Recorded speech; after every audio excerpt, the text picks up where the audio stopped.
හරියටම සතියයි හැත්තරම ගොත්තෙම දවස් 7කටත් අඩු කාලයක් තමා ගියේ Spider-Man a brand new day එකට 1 billion mark එක cross කරන්න. ඉතින් මේ මූවි එක second වෙන්නේ Avengers Endgame එකට විතරයි. ඉතින් මේ මූවි එකට අපිට සෑහෙන characters ප්‍රමාණයක් බලා ගන්න පුළුවන් වුණා. new characters වගේම අපේ පරිලින් දන්න old characters කීප දෙනෙක්. ඉතින් මේ characters කවුද? මේගොල්ලෝගේ importance එක මොකද්ද? මේ කතාවේ විච දේවල් මොනවද? ඉතින් මේ වීඩියෝ එක නම් ගොඩක් අත්‍තරම කිව්වොත් එimhe ස්පොයිලර්ස් ගොඩක් තියෙනවා. ඉතින් මූවි එක දැනටමත් ඔයගොල්ලෝ බලලා නැත්නම් ඉතින් මම ඒක රෙකමන්ඩ් කරනවා ඔයගොල්ලන්ට බලලා එන්න කියලා.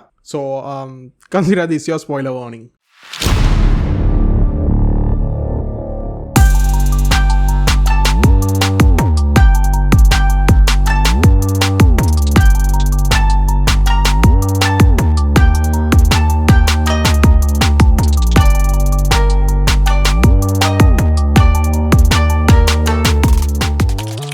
ස්පයිඩර්මෑන් මූවි සෙට් එක ගත්තොත් එහෙම honestly මට නම් කිසිම කම්ප්ලේන්ට් එකක් කරන්න නැහැ. මේ ටොම් හොලන්ඩ්ගේ ස්පයිඩර්මෑන් ගත්තත් එහෙම නැත්නම් ගාෆීල්ඩ් ගත්තත් අනිත් එක්කෙනා ගත්තත් මේ හැම එක්කෙනෙක්ගේම ස්පයිඩර්මෑන් මූවිස් ඇත්තම කිව්වොත් එහෙම පර්ෆෙක්ට්. ටොබි මැග්වයර්ගේ ස්පයිඩර්මෑන් ගත්තත් අර ඒ දවස්වල ආපු හැටියට ඒ කාලේ හැටියට ඒක විච්ච දේවල් වල හැටියට ඒකත් පර්ෆෙක්ට්. ඉතින් මේ මූවි එක බලන්න පටන් ගත්ත ගමන් මට ඕන රිසර්ච් පළවෙනිම දේ තමයි මේක තිබ්බ කලර්ස්. මේකේ කලර්ස් ඇත්තම කිව්වොත් එහෙම පට්ටම ලස්සනයි. විෂුවල්ස් ගත්තත් ඒ සිටි එක ගත්තත් නිව්යෝක් සිටි එකේ වුණත් මාරම ලස්සනයි බලන් ඉන්න එක. ඉතින් ඒ වගේ මූවි එක පටන් ගත්ත ගමම බලන්න පුළුවන් අපිට මේ පීටර් පාකර්ගේ එහෙම නැත්නම් ස්පයිඩර්මෑන්ගේ ඉමෝෂනල් ලෙවල් එක කොයි වගේද. ඉතින් මේ මූවි එක පටන් ගන්නකොට ඇත්තටම දැන් ස්පයිඩර්මෑන් එහෙම නැත්නම් පීටර් පාකර්ට එයාගේ කට්ටිය කවුරුත් නැහැ. ආන්ට් මේ දැන්ටමත් මැරලා එයාගේ ගර්ල්ෆ්‍රෙන්ඩ් නැහැ. ඒ වගේම එයාගේ බෙස්ට් ෆ්‍රෙන්ඩ් උත් මේ වෙනකොට එයාව මතක නැති නිසා කොටට අමතක වෙලා තියෙන්නේ. ඉතින් ඒකෙන් පෙන්වන්නේ මේ ස්පයිඩර්මෑන් කියන කැරක්ටර් එක මේ පීටර් පාකර් කියන කෙනා මෙයා සුපර් හීරෝ විදිහට හිටියත් මෙයා කොච්චර ලෝන්ලිද මෙයා කොච්චර ඉමෝෂනලි ඩ්‍රේන්ඩ්ද කියලා. ඉතින් ඒ වගේ මේ මූවි එක ගත්තොත් එහෙම ගොඩක්ම අපිට පේනවා මේ ස්පයිඩර්මෑන් මේ සිටි එකෙම ගොඩක්ම ලව්ඩ් කැරක්ටර් එකක්. එයා සිටි එකේ මිනිස්සුත් එයාට ගොඩක් කැමති. ඒ වගේම පොලිස් ෆෝස් එක ගත්තත් මෙයාට ගොඩක් සපෝට් කරනවා. ඉතින් ඒ වගේම නෝමලි ස්පයිඩර්මෑන්ගේ එහෙම නැත්නම් පීටර් පාකර් මෙයාගේ තියෙන ලයිට් හાર્ටඩ් වයිබ් එක නිකන් ෆන් වයිබ් එකක් රිලැක්ස්ඩ් වයිබ් එකක්. ඉතින් ඒක එයා සාමාන්‍ය මිනිස්සුත් එක්ක ඉන්න ගමන් එයාගේ කට්ටිය සේව් කරනකොට හිටියත් ඇත්තටම ගත්තොත් එහෙම මෙයා ඉමෝෂනලි වගේම ෆිසිකලි ඇන්ඩ් සයිකොලොජිකලි ඩ්‍රේන් වෙච්ච මිනිස්සෙක්. ඉතින් ඊළඟට අපි කතා කරමු මේ මූවි එකේ හිටපු නිව් කැරක්ටර්ස් කවුද කියලා. ඉතින් මේකෙදි කැරක්ටර්ස් කීප දෙනෙක්ම අපිට හම්බුණා. ඉතින් ප්‍රධානම එක්කෙනා ගත්තොත් එහෙම මේ සේඩි සිංගේ කැරක්ටර් එක ජීන් ග්‍රේ. ඉතින් දැන්ටමත් අපිට ජීන් ග්‍රේලා දෙන්නෙක් හිටියා මේ MCU වල. ඉතින් දැන් අපිට අලුත්ම ජීන් කෙනෙක් ඇවිල්ලා ටිකක් යංග වර්ෂන් එක. ඉතින් මේකෙත් මම දැක්කා එක එක කට්ටිය එක එක විදිහවල වලට මෙයාගේ මේ ප්ලොට් එක මේ කතාවේ ප්ලොට් එක යන්නේ එක්තරා විදිහට මේ ජීන් සම්බන්ධයෙන්. ඉතින් මේ කැරක්ටර් එක රිවීල් කරපු විදිහ මේ මූවි එකේ ගැන කට්ටිය ගොඩක් ක්‍රිටිසයිස් කරලා තිබ්බා. කට්ටිය ප්‍රේසස් දාලා තිබ්බා. ඉතින් මේක ගැනත් පොඩ්ඩක් අර මික්ස් රිවිව්ස් වගේ තියෙනවා මට හිතිච්ච විදියට. ඉතින් මම ඕගොල්ලෝගෙන් අහන්න මෙන්න මෙහෙම ප්‍රශ්නයක්. ඕගොල්ලොන්ට ඇත්තටම මේ ජීන් ග්‍රේ කියන කැරක්ටර් එක මේ මූවි එකේ රිවීල් කරපු විදිය ගැන මොකක්ද හිතුනේ? Was the plot reveal little bit slow for you? මොකද මාවල් එකෙන් ගත්තොත් එහෙම මේගොල්ලෝ විදියට සීක්‍රට් එකක් විදියට තියන් හිටියා මේ කැරක්ටර් එක කවුද කියලා. honestly මම දැක්කා මේ එක එක පෝස්ට් අනම්මනනුත් මේ සේඩි සිං ජීන් ග්‍රේ විදියට රඟපාන්න තෝරගෙන ඉන්නවා කියලා. හැබැයි ඇත්තටම මම දැනන් හිටියේ නෑ මේ මිනිස්සයා මේ මූවි එකෙන් එනවා කියලා. මොකද ඇත්තම කිව්වොත් මේ මූවි එක රිලීස් වුණාට පස්සේ සෑන්ඩ් පුළුවන් තරම් මම ස්පොයිලර්ස් අවොයිඩ් කරන්නම try කරා. ස්පයිඩර්මෑන් ගැන දැක්කම පට ගාලා ස්ක්‍රෝල් කරලා දාලා. වැඩි බලන්න ගියේ නෑ. ඉතින් එක සමහර ඒවා දැක්කත් මම හිතුවේ මේ මිනිස්සයව ෆියුචර් ප්‍රොජෙක්ට් එකකදී මොකක්ද නම් ෆියුචර් මූවි එකකදී මෙයාව ජීන් ග්‍රේ විදිහට එන සීන් එකක්. ඇත්තටම මම දැනන් හිටියේ නෑ මේකදී ඉන්නවා කියලා. ඉතින් මෙහෙම සීන් නැති වෙනකොට දැන් මේ මූවි එක බලන යනකොට මේක පටන් ගන්නකොටම අර කැරක්ටර් එක අර ක්‍රියේෂන් කෙනෙක් වගේ ඇවිල්ලා මේ එක එකනාගෙන් බොඩි එකෙන් බොඩි එකට පැන යන විදිහ කියා. ඇත්තටම මම දැනන් හිටියේ නෑ මේ කවුද කියලා. ඉතින් ඒක යන පොඩි තියෙනවා කියුරියොසිටි එකක්. කවුද මේ? මොකද්ද මේ අලුත් හීරෝ කෙනෙක්ද? අලුත් මොකක් හරි විලන් කෙනෙක්ද? what is this? මොකද්ද මේ බීන් කෙනෙක්ද? ක්‍රියේෂන් කෙනෙක්ද? මොකද්ද මේ? කවුද මේ කියලා. ඒ කන්ෆියුෂන් එක තිබ්බා. ඉතින් ඒ හින්දා මට නම් ඇත්තට මේක ලොකු ඉෂුව එකක් තිබ්බේ නෑ. මොකද දැන් මේක ටිකක් තුල ගිහිල්ලා මූවි එක මැද හරියට වගේ ඇවිල්ලා අර කායකේදී ඉන්න සීන් එකේදී අන්තිමේදී මේ කාර් එක ඇතුලේදී ජීන් ග්‍රේව රිවීල් කරාට පස්සේ ඒක ඇවිල්ලා කෙලින්ම බේසිකලි අර oh shit moment එකක් තමයි මට නම් සිද්ධ වුණේ. මොකද ඒක සර්ප්‍රයිස් එකක්. ඒක එකපාරට අන්එක්ස්පෙක්ටඩ් දෙයක් විදිහට මම දැක්කේ. ඉතින් ඒ හින්දා මට නම් කිසිම ඉෂුව එකක් නැහැ. මේගොල්ලෝගේ මේ ප්ලොට් එක මේගොල්ලෝ සීක්‍රට් එකක් විදිහට තියන් හිටපු එක, කැරක්ටර් එක සීක්‍රට් එකක් විදිහට තියන් හිටපු එක, ප්ලොට් එක මැද හරියට වෙනකන් ගෙනල්ලා ඉවරලා රිවීල් කරපු එක ගැනවත්. ඉතින් ඒත් මම කලින් කිව්වා වගේ සමහර කට්ටිය ඒකට එච්චර කැමති වුණේ නැහැ. ඉතින් ඕගොල්ලන්ට මොකක්ද ඒක ගැන තුනේ? ඉතින් ඕගොල්ලන්ගේ අයිඩියා එකක් පොඩ්ඩක් යටින් කමෙන්ට් එකක් දාන්න. මොකක්ද ඕගොල්ලෝ ඒක ගැන හිතුවේ කියලා. ඉතින් තවත් ඉම්පෝටන්ට් ටොපික් එකක් තියෙනවා මට මේක කතා කරන්න. ඒ ඇවිල්ලා මේ ජීන් ග්‍රේගේ සිස්ටර් සේරා ග්‍රේ කියන එක්කෙනා. ඉතින් ඇත්තටම ඔයගොල්ලෝ දැනන් හිටියද මේ සේරා ග්‍රේ කියලා සිස්ටර් කෙනෙක් මෙයාට ඉන්නවා කියලා? මම නම් ඇත්තටම දැනන් හිටියේ නෑ. ජීන් ග්‍රේ ගැන නම් මම නම් සීන් පොඩ දැනන් හිටියත් මේ සිස්ටර් කතන්දරේ ඇත්තටම මම ෆලෝ කරලා තිබෙත් නැහැ. එහෙම අයිඩියා එකක් තිබෙත් නැහැ. ඉතින් ඒ හින්දා මේ මූවී එකේ මේ පෙන්න විදිය මට පොඩ්ඩක් සර්ප්‍රයිස් එකක් වුණා. ඉතින් ඒ හින්දා මම මූවී එක බලලා ගෙදරට ආව ගමන් කරේ ඉස්සල්ලාම මේකේ රිසර්ච් එක මොකද්ද මේ කැරක්ටර් එක මේ මිනිස්සයා කවුද කියලා. ඉතින් එතකොට මට හම්බුණා මෙන්න එහෙම කතන්දර සෙට් එකක්. ඉතින් ඇත්තටම කොමික්ස් වල යන්නේ සේරා ග්‍රේ ගැන අන්නේ විදිහේ කතාවක්. හැබැයි මේගොල්ලෝ මූවී එකේදී මෙයාට පවර්ස් දීලි වෙලා ටිකක් වෙනස් විදිහට කරලා තිනවා. සමහරට මේ මූවී එකේ ප්ලොට් එකත් එක්ක ඒගොල්ලෝ මෙයාට පවර්ස් දීලා මෙහෙම ඉන්ක්ලූඩ් කරවෙන්න පුළුවන්. ඉතින් මේ ෆිල්ම් එකේදී මේ කතාව මෙයාගේ ස්ටෝරි එක වෙනස් කරලා තිබ්බත් ඇත්තම කොමික්ස් වලදී සේරා ග්‍රේ කියන්නේ මියුටන්ට් කෙනෙක් නෙවෙයි. ජීන් ග්‍රේට එයාගේ ටෙලිකැනටික් ටෙලිපැතික් පවර්ස් අනම්මනම් හම්බුනාට පස්සේ එයා යනවා එක්ස්මෙන් එකත් එක්ක ජොයින් වෙන්න. හැබැයි සේරා ග්‍රේට එහෙම good chance එකක් හම්බ වෙන්නේ නැහැ. මොකද එයා පවර්ස් නැති කෙනෙක් නිසා. හැබැයි ඒගොල්ලෝ ඉන්න ඩේන්ජර් එක ඒගොල්ලන්ට තිබ්බ අවදානම කියන සීන් එක නම් අතු වෙලා ගියේ නෑ. මොකද ජීන් ග්‍රේගේ ෆැමිලි එකට තියෙන අනතුරුදායක තත්ත්වය කියන එක ටිකක් වැඩි. මොකද ජීන් ග්‍රේ නිසා ගොඩක් කට්ටිය මේ ෆැමිලි එකට ටාගට් කරන්න ගත්ත නිසා. හැබැයි මේ සිස්ටර් සේරා ග්‍රේ ටික ටික ලොකු වෙන්න ගත්තට පස්සේ ජීන් ග්‍රේට වෛර කරන සීන් නමකුත් නෙමෙයි. මෙයා ඊට පස්සේ මේ මියුටන්ට්ස්ලා ගැන සිම්පතයිස් කරන්න පටන් ගන්නවා. ඒ හින්දා එයා මියුටන්ට්ස් අෆෙයාර්ස් වලට ජොයින් වෙලා මියුටන්ට්ස්ලාගේ රයිට්ස් වෙනුවෙන් ඒ වගේ ඒවාට වැඩ කරන්න try කරනවා. ඊට පස්සේ ඇන්ටයි මියුටන්ට් එක්ස්ට්‍රීමිස්ලා නම් මනන් සෙට් එක එහෙමත් මෙයාව ටාගට් කරන්න ගන්නවා. ඉතින් මේ කොමික්ස් වලදී ටික කාලයක් යනකොට මේ සේරා ග්‍රේව කිඩ්නැප් කරනවා කට්ටියක්. ඉතින් ඒක කවුද කරන්නේ කොහොමද වෙන්නේ කියලා වෙලා වැඩියට ලොකුට දෙන්නේ නැති වුණත් මේක මිස්ට්‍රියක් වගේ යන්නේ. ඇන්ටයි මියුටන්ට් ෆෝසස් වලින් තමයි මෙයාව කිඩ්නැප් කරන්න ඇත්තේ කියලා මේ කොමික්ස් වලින් පොඩි ඉඟියක් වගේ එකක් දෙනවා. හැබැයි ආපහු ටික කාලයක් ගියාට පස්සේ X-Men number 36 1994 ආපු කොමික් එකේදී මේ සේරා ග්‍රේගේ ෆේට් එක අපිට රිවීල් කරනවා. ඒ ඇවිල්ලා මේ ෆැලන්ක්ස් කවනන්ට් ස්ටෝරි ලයින් එකකින්. ඕගනික් ලයිෆ් ටෙක්නොලොජි ඒ වගේම හයි මයින්ඩ් එකතු වෙච්ච නිකන් නයිට්මයක් වගේ ක්‍රියේච් එකක් තමා මෙයා මරන්නේ අන්තිමේ. ඉතින් මේ කතාවේ ගොඩක් කාරණා තියෙනවා. මෙයාට තව ළමයි දෙන්නෙක් එහෙමත් ඉන්නවා. ඉතින් විස්තර ගොඩක් තියෙනවා. හැබැයි ඊළඟට මේ මැරිලා හිටිය සේරා ග්‍රේ ආපහු අලයිව් කියලා එකකුත් ස්ටෝරියක් එනවා. මොකද මේ ෆීනික්ස් number 11 2024 කොමික් එකේදී ආපහු මේ සේරා ග්‍රේ මැරිලා නැහැ කියලා. ඉතින් මේක සිද්ධ වෙච්ච එක නම් මිස්ට්‍රියක් විදිහට කාලයක් තිස්සේ තිබ්බත් අන්තිමේදී ෆීනික්ස් number 12 එකෙන් එක්ස්ප්ලেইন කරනවා මොකද්ද මේක සිද්ධ වුනේ කියලා. ඉතින් මේ කතන්දරේ ඉතින් ගොඩක් දුරට දිග්ගැස්සෙන කතාවක්. ඉතින් මම බේසිකලි ෂෝට් කරලා කියන්නේ. ඉතින් පස්සේ මේ සේරාට මුලින් කලින් පවර්ස් නැති වුණත් පස්සේ ආට පවර්ස් හම්බ වෙන අර ෆැලන්ක්ස් එක එන්කවුන්ටර් එකෙන් පස්සේ එයාට එනවා ඇබිලිටි එකක් අනිත් මිනිස්සුන්ගේ තියෙන අර යටපත් වෙලා වගේ තියෙන මියුටන්ට් ඇබිලිටිස් නිකන් අවේක් කරන වගේ පව එකක්. ඉතින් බේසිකලි ගත්තොත් එහෙම සේරා හිතන් ඉන්නේ ජීන් මැරිලා කියලා, ජීන් හිතන් ඉන්නේ සේරා මැරිලා කියලා. අන්තිමේ සේරාටත් පවර්ස් හම්බ වෙනවා. සේරාත් මැරිලා නැහැ. ජීන් ඇවිල්ලා දැන් ෆීනික්ස් වෙලා ඉවරයි. ඉතින් ඉස්සරහට අපිට සේරා ග්‍රේව බලන්න හම්බ වෙන එකක් නෑ. හැබැයි තියා මැරිච්ච කතාව ගැන පෙන්වෙත් නෑ. We never know, maybe that door is still open.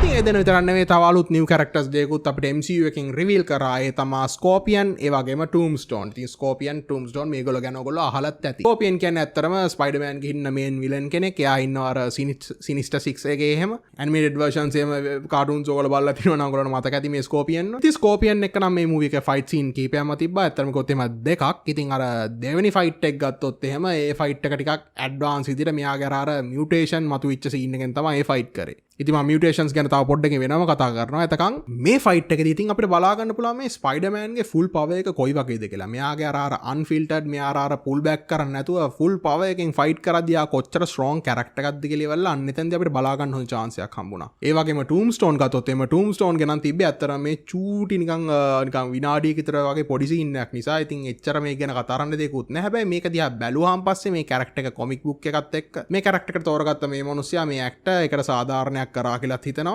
ඉතින් Tombstone ඇත්තටම මෙයා ගැන තව ටිකක් මේ මූවි එකේ තිබ්බනම් හොඳයි. හැබැයි වෙලා තියෙන්නේ මූවි එක ඇත්තටම පැය 3කට ගොඩක් ළඟයි. ඉතින් සමහරට මේගොල්ලෝ ගොඩක් කෑලි කට් කරා වෙන්න පුළුවන්. ඒ වගේම මේක අනවශ්‍ය විදිහට දික් කරන්නේ නැති නිසා මේ කැරක්ටර්ස් ගොඩකුත් තියෙන නිසා චුට්ටක් විතරක් පෙන්වුවා වෙන්නත් පුළුවන්. ඉතින් ඒ හින්දා අපිට සමහරට මේ කැරක්ටර්ස් ඉස්සරහා ෆිල්ම්ස් වලදී බලා ගන්න පුළුවන් වෙයි. ඉතින් ඒ විදිහට ගත්තාම පස්සේ මේ ප්‍රධානයෙන්ම අපිට නිව් කැරක්ටර්ස් තුන් දෙනා ගැන මට නම් කියන්න කිසිම වැරද්දක් නැහැ. ස්පෙෂලි ගත්තොත් එimhe Sadie Sink එයා ඇවිල්ලා මේකේ හොඳ පොර්ට්‍රේයල් එකක් හොඳ පර්ෆෝමන්ස් එකක් දුන්නා කියලා මට හිතෙනවා. මොකද Jean Grey කියන්නේ එසේ මෙසේ normal character එකක් නෙවෙයි. එයා ඇවිල්ලා super powerful mutant කෙනෙක්. Omega level mutant කෙනෙක්. ඉතින් මෙයා වගේ character එකක් ඇත්තටම represent කරන එක ගොඩක් අමාරුයි. portray කරන එක අමාරුයි. මොකද එයා psychologically traumatized වෙච්ච character එකක්. ඉතින් ඒ වගේ එකක් portray කරද්දී Sadie Sink එයාගේ job එක හොඳටම කරා කියලා මම විශ්වාස කරනවා. මොකද එයා මුලින් අපි දැක්කා Stranger Things එකේදී ඒකෙත් එයාගේ portrayals හොඳටම කරා. ඉතින් මම expect කරනවා මේ ඉන්න characters තුන් දෙනාම future Marvel projects වලදී බලන්න.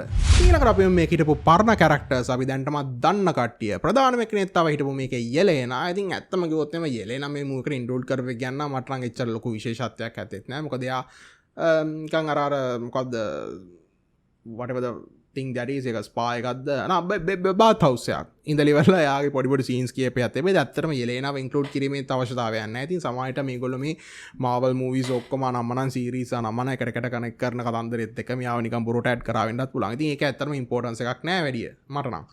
ඊළඟ අනිත් එක නාගත්තොත් එimhe අපිට උතුරනවා පනිෂා. ඉතින් පනිෂා ගැන මුතුන් කියන්න දෙයක් නැහැ. පනිෂා සීරීස් එක බලලා තිනවා නම් වගේම ඔයා දන්නවා කවුද කියලා. ඒ වගේම ඉතින් කලින් මේ අවුරුද්දේ මුලින් ආපු මේ ඔඩිසි මූවි එකෙත් ජෝන් බරන්තල් ඒ වගේම ටොම් හොලන්ඩ් මේ දෙන්න හිටියා. ඉතින් ඒ දෙන්නගෙත් හොඳ කෙමිස්ට්‍රි එකක් තියෙනවා කියලා මට හිතුණා මේ මූවි එකේ වගේම කලින් මූවිස් වලත්. ඉතින් ඒ වගේම ජෝන් බරන්තල්ගේ පනිෂා මේ මූවි එකෙත් හොඳ පර්ෆෝමන්ස් එකක් දුන්නා. එයාගේ තියෙන අයිකනික් ඇන්ටි හීරෝ කෙනෙක් විදිහට පනිෂාගේ පර්ෆෝමන්ස් එක. ඉතින් ඒ වගේම honestly තව හිතන්නේ මේ ස්පයිඩර්මෑන් පනිෂා මේ දෙන්නගේ කම්බිනේෂන් මොකක් හරි තව ඉස්සරහටත් බලන්න පුළුවන් වුණොත් හොඳයි කියලා. මොකද ඒ දෙන්නගේ කෙමිස්ට්‍රි එක පට්ටටම හොඳට වැඩ කරනවා.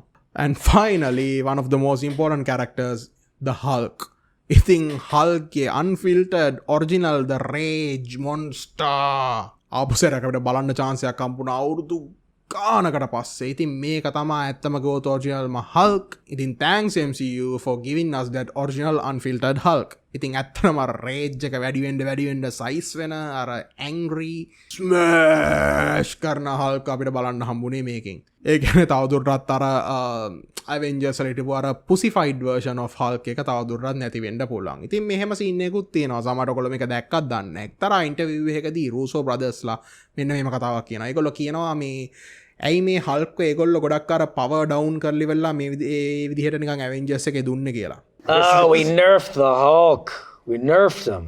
We just didn't know what to do with him. We were like, what, this big powerful character? What do we do with this big powerful character? ඉතින් ඒගොල්ලෝ කියන කතන්දරෙත් එක බැලුවාන් පස්සේ එක්තරා විදිහට සාධාරණයක් දෙන්නත් පුළුවන්. ඉතින් ඔව් ඉතින් සමහර විට ඒවා මූවි එකේ vibe එක Avengers vibe එක ගලපෙන විදිහට ඒගොල්ලෝ ඒ කරපු decision එකත් okay, let's give it to them. Okay, fine. ඉතින් ඒ වගේම තවත් මට පොඩි නෝටිස් දෙයක් තමයි දැන් අන්තිම මූවි එකේ කලින් ආපු මූවි එකේදී මෙයාගේ MJ වගේම නෙඩ් මෙයාට අමතක වෙලා යන කතන්දරේ සිද්ධ වුණා. ඉතින් මේ මූවි එක එනකොට මේ දෙන්නට ආපහු සැරයක් මේක මතක් වෙනවා. ඒ වගේම මේගොල්ලෝ දැනගන්නවා මේ පීටර් පාකර් සහ ස්පයිඩර්මෑන් කියන්නේ කවුද කියන එක. ඉතින් ඒකෙත් මේගොල්ලෝ රිවීල් කරපු විදිහත් එක්තරා විදිහට funny. Because after kissing and everything I love you Davi letter එක කියවලා ඔක්කොම දේවල් කරත් අන්තිමේදී MJට තාම මතක නැහැ පීටර් පාකර් කියන්නේ ඇත්තටම කවුද කියලා. එයාත් එක්ක තිබ්බ රිලේෂන්ෂිප් එක එයාත් එක්ක තිබ්බ බොන්ඩ් එක මේ කිසිම දෙයක් එයාට ඇත්තටම මතක නැහැ. but නෙට් ගත්තොත් එහෙම නෙට් එයාගේ best friend එයාට මතක් වෙන්න අවශ්‍ය වුණේ මොකක් විතරද?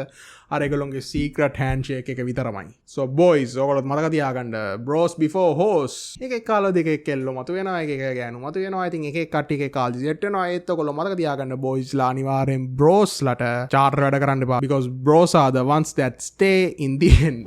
ඉතින් තව විදිහට මේ මූවි එක ගත්තොත් මේක ඇවිල්ලි වෙලා ටිකක් අර කලින් ස්පයිඩර්මෑන් මූවිස් වලට ටිකක් ඩිෆරන්ස්. මොකද මේ මූවි එක ගොඩක්ම අර ඉමෝෂනලි ඩ්‍රේන් වෙච්ච ස්පයිඩර්මෑන් කෙනෙක් ඉන්නවා වගේම මෙයා නේබර්හුඩ් ෆ්‍රෙන්ඩ්ලි අර ෆ්‍රෙන්ඩ්ලි නේබර්හුඩ් ස්පයිඩර්මෑන් සීන් එක තිබ්බා. ඉතින් මෙයාගේ කොස්ටියුම් එක ගත්තත් වෙනස් කරින් තිබ්බා වගේ අයන් ස්පයිඩර් සූට් එකවත් එහෙම නැත්නම් ටෝනිගේ සූට් එකවත් නෙමෙයි දැන් තියෙන්නේ මේ නිකන් අර ෆැබ්‍රික් මැටීරියල් එකකින් වගේ හදපු සූට් එකක් තියෙන්නේ. මොකද ඔයගොල්ලන්ට පේනවා යා අර අතපය නමන තැන් වල ෆැබ්‍රික් එකක් නිකන් මෙහෙම අර මේ වගේ ඉරීරියන ඒවා නැමෙන තැන් අනම්මනම් ඒවා පාපේන තියෙන බේසික් ස්පයිඩර්මෑන් සූට් එකක් තමයි මෙයා මේක යූස් කරන්නේ. so basically Spider-Man again went back to the roots. මොකද අර aliens like fight කරනවා, Avengers like group එක fight කරනවා, multiverse fights කරනවා. ඒ වගේ අතහැරලා සාමාන්‍ය normal neighborhood Spider-Man neighborhood villains ලත් එක්ක fight කරන Spider-Man විදියට ආපහු මේ මූවි එක අර බේස් එකට ගෙනල්ලා තියෙනවා. ඒ වගේම ඔයගොල්ලෝ දැනන් හිටියද මේ මූවි එකේ පට්ට කොමික් වල සීන්ස් ඉන්ක්ලූඩ් කරලා තිබ්බා කියලා. ඉතින් ඇත්තටම මේක හොඳ හෝමාජියක් මේ කොමික්ස් වලට කරපු. ඉතින් කොමික්ස් වලින් තමයි මේ හැම දෙයක්ම ක්‍රියේට් උනේ. ස්ටෑන් ලී ක්‍රියේට් කරපු දේවල්. ඉතින් මේ කොමික්ස් වලට හෝමාජ් එක පේ කරන එක මේ වගේ සීන්ස් ඉන්ක්ලූඩ් කරපු එක ඇත්තටම හොඳ දෙයක්. ඉතින් අන්න ඒ වගේ රීසන්ස් හින්දා තමයි ස්පයිඩර්මෑන් කියන කැරක්ටර් එකට ගොඩක් කැමති. ඒ වගේම මේ මූවි එක ගොඩක් පොපුලර් වෙන්නත් හේතුව. ඉතින් මේ වගේ තව ඉන්ටරෙස්ටිං සීන් මොන හරි නෝටිස් වෙච්ච ඔයගොල්ලන්ට තියෙනවද? ඉතින් මේ මූවි එකේ සිද්ධ වෙච්ච වැදගත්ම කාරණේ කතාරන්න මන් තියාගත්ත අන්තිමට මේ ඇවිල්ලා mutated version of Spider-Man. ඉතින් මේ mutant type එකේ Spider-Man අපිට first time experience කරන්න පුළුවන් මේ මූවි එකේදී. ඉතින් මේ mutation එකත් එක්ක මම අර කලින් කිව්වා වගේම මෙයාගේ powers ගොඩක් increase වෙලා තිනවා. ඒ වගේම එයාට දැන් අර තවදුරටත් අර web fluid අනම්මන use කරන්න අවශ්‍ය නැහැ. අර first ටොබි මැගුවයගේ ස්පයිඩර්මෑන් 1 එකේ 2 එකේ වගේ දැන් අර ඇඟෙන් එන මකුළු දැල්ල නම්මන සීන් එක තියෙනවා. යන්නේ මකුළු දැල්ල එක ගොඩක් ස්ට්‍රෝං උත් එක්ක. ඉතින් මූවි එක මැද හරිය වෙනකොට මේ පවර්ස් පොඩ්ඩක් අර පවර් ඩවුන් කරන්න මෙයා පොඩි අර ගැස්මැටික් එක බෙල්ල පිටිපස්සයි කරත් මේ අන්තිම මූවි එක හරිය වෙනකොට ඒක අයින් කරලි ඉවරලා එයා එම්බ්‍රේස් කරගන්නවා මේ පවර් එක. ඉතින් ඒ කියන්නේ දැන් මෙයාට පොඩ මෙයා මේ පවර්ස් කන්ට්‍රෝල් කරගන්න try එකක් දෙනවා වෙන්නත් පුළුවන්. මොකද මූවී අන්තිමේදී ෆයිට් එකේදී මෙයා ඒක ගලවලා දාලා විසිකල්ලි වෙලා ෆයිට් කරද්දී මෙයාට අර හයිටන් අර මොනවද ස්පයිඩර් මියුටේෂන් ජීන් එක හෝමෝන්ස් මොකක්ද එක අප්ම වෙලා තිබ්බත් මෙයා සෑහෙන්න කන්ට්‍රෝල් කරගෙන මේ ෆයිට් එක කරා ඒ පවර්ස් හොඳට ගාන්ට කන්ට්‍රෝල් කරගෙන යූස් කරලා. ඉතින් සමහරට මේ ඉස්සරහට මූවීස් වලදී මෙයා මේ කන්ට්‍රෝල් කරගෙන මේ ෆයිට් කරන විදිහ වෙන්නත් පුළුවන්. එහෙම නැත්නම් අර කලින් වගේම පවර් ඩැම්ප් නෝ whatever අර පිටිපස්සේ හයි කරගන්නවා වගේ සීන් එකක් යූස් කරවෙන්නත් පුළුවන්. ඒ වගේම මෙහෙම සීන් එකකුත් තියෙනවා. ඉතින් මම ඇත්තම කියන්නම් මේ කතන්දරේ ගැන මම චලුකොට දන්නෙත් නැහැ. ඉතින් හැබැයි මම පොඩ්ඩක් දැක්කා මේ වගේ සීන් රිසර්ච් කරනවා මම කරගෙන යනකොට මේ අර මියුටේටඩ් ස්පයිඩර්මෑන් එහෙම නැත්නම් ස්පයිඩර් මියුටන්ට් සීන් එක නැත්නම් මෑන් ස්පයිඩර් වගේ එකේ කතන්දර තියෙනවා කොමික්ස් වල. ඉතින් සමහරට මට හිතුණා දැන් මෙන්න එහෙම සීන් එකක් ගැනත්. දැන් බලන්න මේ මාවල් මූවිස් ගත්තොත් එහෙම ලංකකදී ඉඳන් මේ අපේ හිටපු හීරෝස්ලා නම් මනම් කට්ටිය පොඩ විලනයිස් කරගෙන යන සීන් එකක් කරන්නේ මාවල් එකේ. ඒගොල්ලෝගේ මල්ටිවර්ස් කැරක්ටර්ස් එන්න පුළුවන් whatever it is සාමාන්‍යයෙන් හීරෝස්ලාගේ evil versions or evil twins වගේ කට්ටිය එන්න ගන්නදී සමහර විට මට හිතුණා මේගොල්ලෝ මේ ෆියුචර් ප්‍රොජෙක්ට් එකකින් මේ මියුටේටඩ් ස්පයිඩර්මෑන් වගේ සීන් එකකුත් ඉස්සරහට ගේන්න අයිඩියා එකක් වගේ තියනවද කියලා. ඉතින් ඇත්තටම ඒක ගැන මුකුත් මම දන්නේ නැහැ. එහෙම ගැන මුකුත් රිවිල් එකක්වත් කොහෙන්වත් දාලවත් නැහැ. ඉතින් බලමුනේ ඉතින් මේගොල්ලෝ මොන වගේ දේවල් කරයිද කියලා ඉස්සරහට. ඉතින් ඕවරෝල් ගත්තොත් එහෙම මගේ කන්ක්ලූෂන් එක නැත්තම් මගේ නිගමනයේ විදිහට ගත්තොත් එහෙම මේ මූවි එක පර්ෆෙක්ට්. ආයි සෑහෙන ගොඩ කාලට පස්සේ බලන්න හම්බ වෙච්ච සීරීස් අතරින් මූවීස් අතරින් මට ස්පයිඩර්මෑන් එකට ගොඩක් හොඳ රේටින් එකක් දෙන්න පුළුවන්. 8.5 විතර වගේ. ඉතින් ඒ වගේ මේකේ earnings බැලුවාන් පස්සෙත් මේගොල්ලෝ මේ 1 බිලියන් මාක් එක අරන් අලිය වගේ රෙකෝඩ් බ්‍රේක් කරපු විදිහත් ඉතින් ගත්තොත් එහෙම ඇත්තටම තේරෙනවා ස්පයිඩර්මෑන් කියන කැරක්ටර් එකට කොච්චර මිනිස්සු කැමතිද ඒ මූවි එක බලන්න කොච්චර මිනිස්සු එනවද කියලා. ඉතින් බේසිකලි ගත්තොත් එහෙම මේ අනවශ්‍ය කැටයන් මේක එක විකාර කැරක්ටර්ස් ජේම්ස් ගන් අවශ්‍ය වෙන්නේ නැහැ. ඉතින් බේසිකලි හොඳ ගුඩ් රයිටින් එක ඒ අදාළ කැරක්ටර් එකට සාධාරණයක් ඉෂ්ට කරලා හරි විදියට පොර්ට්‍රේ කරලා රෙස්පෙක්ට් කරලා මේ මූවි එකක් කරගෙන ගියොත් එහෙම ෆෑන්ස්ලා එනවා බලන්න. මොකද මේ ක්‍රියේටර්ස් රයිටර්ස්ලා ඩිරෙක්ටර්ස්ලා ගොඩක් අමතක කරන දේ තමයි මේගොල්ලෝ මේ මූවීස් ක්‍රියේට් කරන්නේ ෆෑන්ස්ලා වෙනුවෙන් කියන එක. So honestly the movie was so great and මේකේ තිබ්බ portrayal set එකත් හොඳටම කරා. ඉතින් movie ගැන කිසිම issue එකක් නැහැ. ඉතින් බලපු කට්ටිය ඔයගොල්ලන්ට movie ගැන මොකද හිතුනේ? ඒ වගේම ඔයගොල්ලන්ගේ ideas තියෙනවා නම් මේක යටින් comment එකක් දාන්න. See you with the next one.